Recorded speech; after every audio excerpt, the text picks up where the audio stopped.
आप अपने जीवन का एक कृष्ण ढूंढिए, बिल्कुल। उसका गाइडेंस लीजिए, अर्जुन बनिए। अर्जुन आपको ही बनना पड़ेगा, युद्ध आपको लड़ना है, कृष्ण आपके लिए अस्त्र नहीं उठाएगा। दोस्तों, आज हमारे साथ हैं एक बहुत ही प्रोमिनेंट और बहुत ही इंपॉर्टेंट फैकल्टी मेडी जी के। Just started from the root, ground level से स्टार्ट हुए फैकल्टी, और आज की डेट में one of the most prominent faculty in electrical and electronics, Sunil sir. Hello sir. Hello sir, hello hello students. हमारे और सर के बात में बात की जाए तो बहुत सारी चीज़ें कॉमन हैं। हम दोनों गांव से रिलेटेड हैं, फार्मिंग बैकग्राउंड है। हमारे जो फोर फादर्स थे या फादर्स थे वो फार्मिंग बैकग्राउंड से हैं। सर भी आज भी विलेज से काफ़ी ज़्यादा रिलेटेड है, मेरे जैसे मैं रीवा से रिलेटेड हूँ। सर को भी अपना घर बहुत पसंद है और फ्यूचर में शायद सर का भी प्लान यही होगा कि अपने घर तरफ ही शिफ्ट होना है। बिल्कुल सर, बिल्कुल।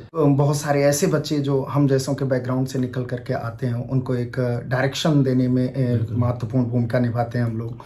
और बाकी करियर के पॉइंट ऑफ व्यू से तो बहुत अच्छा प्लेस है ही। आप तो बहुत सीनियर हैं मुझसे, आपसे बेहतर कौन जानता है इस चीज़ को कि करियर के पॉइंट ऑफ व्यू से भी बहुत अच्छा प्लेस। और एक्चुअली क्या है कि कहीं भी सर, किसी भी करियर के लिए मैं आमतौर पर स्टूडेंट्स को बोलता रहता हूँ कि आप जो कुछ भी काम कर रहे हो पूरे मन से करिए, पूरी मेहनत से करिए, ऑनेस्टी के साथ करिए। हो सकता है कि टेम्पररी आपको लग रहा हो कि आप फेल हो गए हैं किसी एक चीज़ में। जैसे मैं अपना एग्जाम्पल बताता रहता हूँ कि कई बार कि मैंने अपना, सर हम लोग बहुत सिंपल बैकग्राउंड से थे, थोड़ी बहुत ज़मीन थी पिताजी के पास, तो उसमें से बहुत कुछ गिरवी रख करके, थोड़ा बहुत बेच सोच करके IIT JEE की तैयारी करने के लिए भेजा गया। और पूरा एफर्ट दिया, अपनी तरफ से पूरी मेहनत की, बट IIT JEE में फेल हो गए।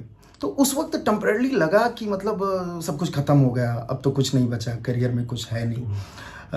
और ये सब जो 1 साल मेहनत की सब बर्बाद गई, कुछ भी इसका नहीं हो पा रहा।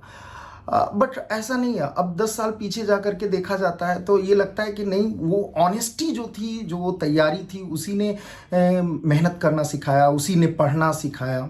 और जैसे जिन लोगों ने मुझसे मटेरियल साइंस पढ़ा होगा, उन्होंने देखा होगा कि मैं बहुत कुछ फिजिक्स के कंसेप्ट यूज़ करता हूँ। जैसे आजकल जब EDC पढ़ाता हूँ तो क्वांटम फिजिक्स के बहुत सारे कंसेप्ट से यूज़ करता हूँ, जो शायद मैंने इंजीनियरिंग में नहीं सीखा था। ये सारे कंसेप्ट वही IIT JEE की प्रिपरेशन के दौरान सीखे थे। वो चीज़ें एक बार जब आप लर्न कर लेते हो ना कहीं आगे फ्यूचर में इम्प्लीमेंट होती है। बिल्कुल। तो जो एक एनर्जी हम लोग लगाते हैं, जैसा मैं आमतौर पर कहता रहता हूँ कि आइंस्टीन ने कहा था, energy can neither be created not destroyed. तो अगर हम प्रिपरेशन में कोई एनर्जी लगा रहे हैं तो वो डिस्ट्रॉय नहीं होगी। हम अगर एक पॉजिटिव माइंड फ्रेम के साथ उस एनर्जी को यूज़ करेंगे तो टेम्परेली हो सकता है कोई एक एग्ज़ाम निकला, कोई एक एग्ज़ाम नहीं निकला, लेकिन जब लॉन्ग रन में देखते हैं तो उसका बड़ा बेनिफिट मिलता है। और जो भी पढ़ाई होती है, जो भी लर्निंग होती है, वो लाइफ टाइम के लिए होती है और उसके बहुत सारे बेनिफिट मिलते हैं। तो कोई एक एग्ज़ाम निकल भी जाता है, कोई नहीं भी निकलता है। मैंने बहुत सारे फेलियर्स भी देखे हैं सर। IIT JEE में फेल हुए, सिविल सर्विसेज प्रिपरेशन किया, वहाँ पर फेल हुए। तो बहुत सारी जगहों पर फेलियर भी रहा है, लेकिन बहुत सारी सक्सेस भी रही है। जिस तरह के बैकग्राउंड से निकल करके आते हैं, मतलब मेरे पिताजी बहुत सिंपल सर, मतलब किसान भी मैं कहूँ तो वो इनजस्टिस ही होगा। बहुत छोटी सी पीस ऑफ लैंड थी और 5 बहनें मुझसे बड़ी, उनकी शादी करना, मतलब इतना बड़ा परिवार उनको। तो वो 2-3 महीने काम करते खेतों में जब भी ज़रूरत होती काम का, नहीं तो उसके बाद जो खाली समय मिलता तो लखनऊ भाग आते। नियर बाई सिटी लखनऊ थी, लखनऊ चले आते थे और लखनऊ में मजदूरी करते, रिक्शा चलाते, कुछ ऐसे काम, क्योंकि बहुत पढ़े लिखे थे नहीं, बिल्कुल पढ़े लिखे नहीं थे, तो ऐसे काम करते और किसी तरह से परिवार का पालन करते। तो उस तरह की जगहों से उठ करके और यहाँ तक पहुँचना, ये सब अब देखते हैं तो इट्स लाइक अ ड्रीम। ये ऐसा लगता है कि कहाँ आ गए, क्या मिल गया। तो छोटे छोटे सेटबैक्स लगते थे, वो लगता था कि कुछ खराब हुआ, कुछ अच्छा हुआ, लेकिन अब जब देख रहा हूँ तो जीवन से बहुत संतुष्ट हूँ। बहुत कुछ अच्छा है, सब कुछ ठीक है। हाँ, बहुत अच्छा चल रहा है। जो भी होता है अच्छे के लिए होता है और बहुत ही अच्छे के लिए होता है। इनफैक्ट अगर एक ऑनेस्ट एफर्ट दिया जाता है तो ऑनेस्ट एफर्ट कभी खराब नहीं जा सकता है। वो आपको कुछ ना कुछ बहुत अच्छा करियर में देगा, लाइफ में देगा, और आपका नॉलेज में इंक्रीमेंट होगा, आपकी जीवन शैली में सुधार होगा, हर जगह सुधार होगा। और इनफैक्ट जब आप कोई चीज़ बहुत मेहनत से पाए होते हैं तो उसकी कीमत भी बहुत अच्छी समझ रहे होते हैं, तो आप उसको टेकन फॉर ग्रांटेड नहीं लेते हैं, उसको एंजॉय करते हैं, उसको छोड़ते नहीं। तो कुछ ऐसा ही है। नहीं, जब आप मेहनत करते हो जो कुछ चीज़ों को अचीव करने के लिए वो मिल जाती है ना, उसकी वैल्यू अलग ही होती है। अलग ही होती है। जो आपको मुफ्त में मिल जाए, फ्री में मिल जाए, उसकी कोई वैल्यू तो नहीं। उसकी कोई वैल्यू नहीं होती है। तो खैर सर, जहाँ तक रही यहाँ तक की जर्नी की बात, तो ये बहुत सिंपल नहीं रही, बट ऐसा भी नहीं रहा कि कुछ आउट ऑफ द बॉक्स रही है। जब एक ऑर्डिनरी स्टूडेंट जो इफर्ट करता है, वैसे ही इफर्ट हम लोगों ने किए कि हाँ खूब पढ़ना है, मेहनत करनी है। इवन जब जॉब में आया तो I started my career in मेडिजी एज अ कंटेंट डेवलपर। मैंने यहाँ पर काम करना स्टार्ट किया, तो सर ने जो कुछ भी काम दिया उसको बहुत ऑनेस्टी के साथ किया। फिर उसके बाद मुझे रिसर्च एंड डेवलपमेंट टीम जो मेडिजी का है उसका हेड बनाया गया, टीचिंग में मौका मिला, वेरियस सब्जेक्ट्स पढ़वाए। अब तक मुझे लगता है कि मैंने बहुत डाइवर्सिफाइड सब्जेक्ट पढ़ा, मतलब बहुत नंबर ऑफ सब्जेक्ट्स पढ़ा चुका हूँ। आई थिंक 4-5 सब्जेक्ट्स मुझसे पढ़वाए गए टाइम टू टाइम पर। मैं 4-5 सब्जेक्ट पढ़ा चुका हूँ और चारों ब्रांच पढ़ा रहा हूँ। मतलब जो मेडिजी के 4 कोर ब्रांच हैं और चारों ब्रांच पढ़ा रहा हूँ, सारे सेंटर पर पढ़ा रहा हूँ। तो ये अपने आप में एक ड्रीम कम ट्रू है, एक बड़ा अचीवमेंट है लाइफ का। मतलब सारे ऑलमोस्ट सारे बच्चे मेडिजी के इनके थ्रू, हाँ, एक बार मतलब जो लोग भी इंजीनियरिंग सर्विसेज की तैयारी किए होंगे वो एक बार जरूर उनसे मुलाकात हुई होगी। उन्होंने एक बार जरूर मुझसे 2 दिन 3 दिन के लिए ही सही, छोटे से ही कोर्स में सही, लेकिन मिले जरूर होंगे, जरूर मुलाकात हुई होगी। तो ये सब एक फेरी टेल टाइप की स्टोरीज सी लगती है। अगर बैठ के कभी सोचता हूँ तो खुद को भी लगता है कि पता नहीं मतलब कैसे हो गया ये, लेकिन फिर ये भी लगता है कि जो एफर्ट्स हुए वही सब दे रहे हैं, उसी की बदौलत सब कुछ। मेहनत का कहीं ना कहीं आपको रिटर्न मिलता है, आप किसी भी फील्ड में करो। अच्छे लोगों का गाइडेंस भी बहुत मैटर करता है कि सही समय पर अच्छे लोग मिले, अच्छे सीनियर्स मिले जिनको देख करके इंस्पिरेशन मिली। जैसे आप लोग बेहतरीन पढ़ा रहे थे तो आप लोगों को देख के इंस्पिरेशन मिली। फिर बी सिंह सर का गाइडेंस था कि भाई आप ये तैयार करो, ऐसे पढ़ो, ऐसे पढ़ाना होता है। बी सिंह सर का विजन तो बिल्कुल अलग है, मतलब वो कह सकते हो ना, जौहरी होते हैं। हाँ, उनको पता है कि किससे क्या काम करवा सकते हैं। जो रॉ पत्थर को देख के बता सकते हैं इसको तराशो, ये हीरा बनेगा आगे चल के, तो उनमें वो क्वालिटी है।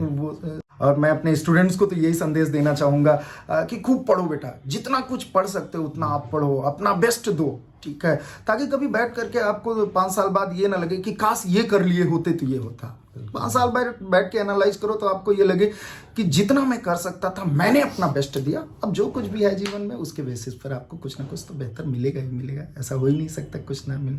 आप सबको बहुत बहुत शुभकामनाएं दीपावली की, और जीवन में आपके उजाला है। मैं आपको रामायण की कहानी अक्सर सुनाता रहता हूँ, क्लास में सुनाता रहता हूँ कि बहुत सारे अयोध्या में राजकुमार हुए, लेकिन कौन प्रसिद्ध हुआ? राम।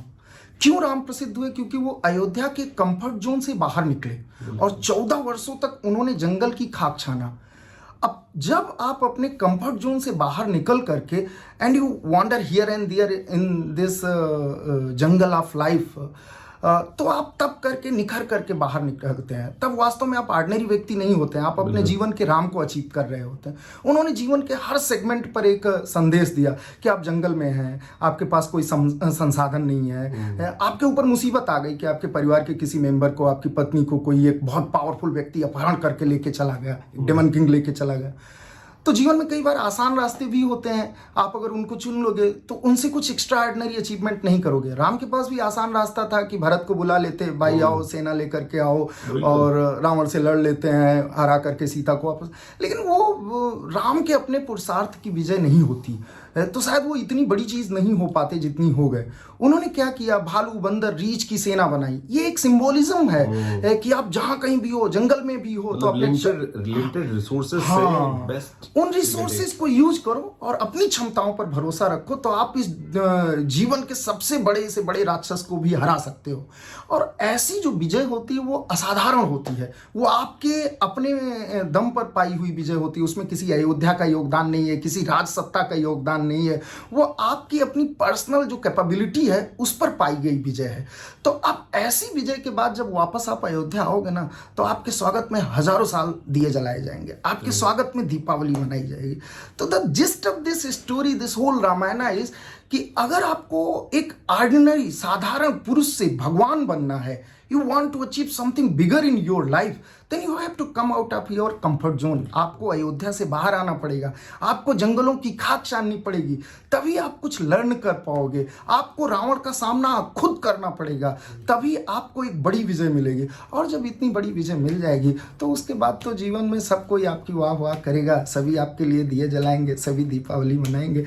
तो इस चीज़ का ध्यान रखिए, खूब मेहनत करिए, जितना कर सकते हैं जीवन के इस जंगल में इधर उधर टहलिए, अपने भालू बंदरों की सेना बनाइए, उनको इकट्ठा करिए, जो भी आपके जीवन का रावण है उससे लड़िए, जीत सुनिश्चित है। सर के हिसाब से यहाँ पे रावण आज की डेट में आपके एग्जाम से कंपटीशन है, वही है सर। आपके बांदर और वानर सेना जो है वो आपके दोस्त वगैरह हैं, बढ़िया बेस्ट कॉम्बिनेशन, अच्छे फ्रेंड्स बनाओ जो कि आपको हेल्प करें उसको टारगेट को अचीव करने में, और आप इसमें जीतो।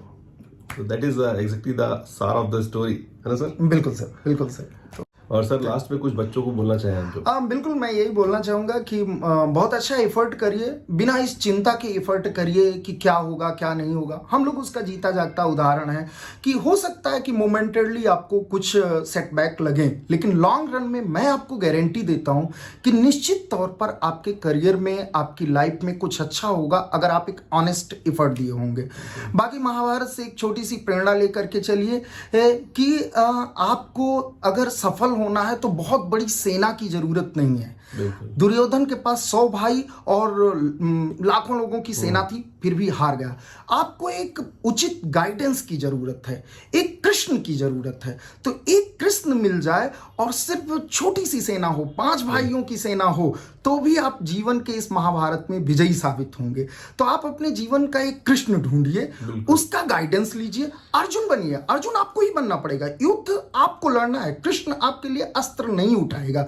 कोई भी जो गाइडेंस देगा वो आपके को से बताएगा कि लड़ना कैसे है, वो आपके लिए लड़ाई नहीं करेगा। तो किसी भी गाइडेंस देने वाले से ये एक्सपेक्टेशन मत रखिए कि वो आपके इस युद्ध में आपके लिए अस्त्र उठा लेगा, बिल्कुल नहीं उठाएगा, लेकिन आपको एक उचित मार्ग दिखाएगा। अगर आपने ये दोनों चीजें कर ली कि गाइडेंस लेना सीख लिया और एक उचित मार्गदर्शक आपको मिल गया और उसका गाइडेंस लेकर के आप अर्जुन की तरह एकाग्रता से अपने लक्ष्य पर जुट गए, तो इस महाभारत में आप ही की विजय होगी, ये निश्चित है। ऑल द बेस्ट आप सभी को, आपके सभी फ्यूचर प्रोजेक्ट्स के लिए। खूब पढ़ते रहिए, खूब मेहनत करते रहिए, सर के व्लॉग्स देखते रहिए, समय समय पर हम लोग भी आते रहेंगे, आप लोगों से बातचीत करते रहेंगे। आपको कुछ और भी हम लोगों से कोई भी मदद चाहिए, किसी भी तरह का आप चाहते हैं कि हम लोग आपके किसी काम आ सकें, कोई हेल्प कर सकें, तो कांटेक्ट करिए। जो भी हमारी क्षमताओं सीमाओं में है वो करने का प्रयास करेंगे। सब कुछ तो हम लोग नहीं कर सकते, बट एटलीस्ट अगर कुछ नहीं भी कर पाए तो आपका दुख, अपना दुख एक दूसरे के साथ शेयर करेंगे तो भी लाइफ आसान हो जाएगी, एंजॉय कर लेंगे। So all the best for all the future endeavours. Thanks a lot everyone. Bye bye. रिश्ता, दोस्ती और प्रेम उसी के साथ रखना जो आपकी हंसी के पीछे का दर्द, गुस्से के पीछे का प्यार और मौन के पीछे की आवाज समझ सके।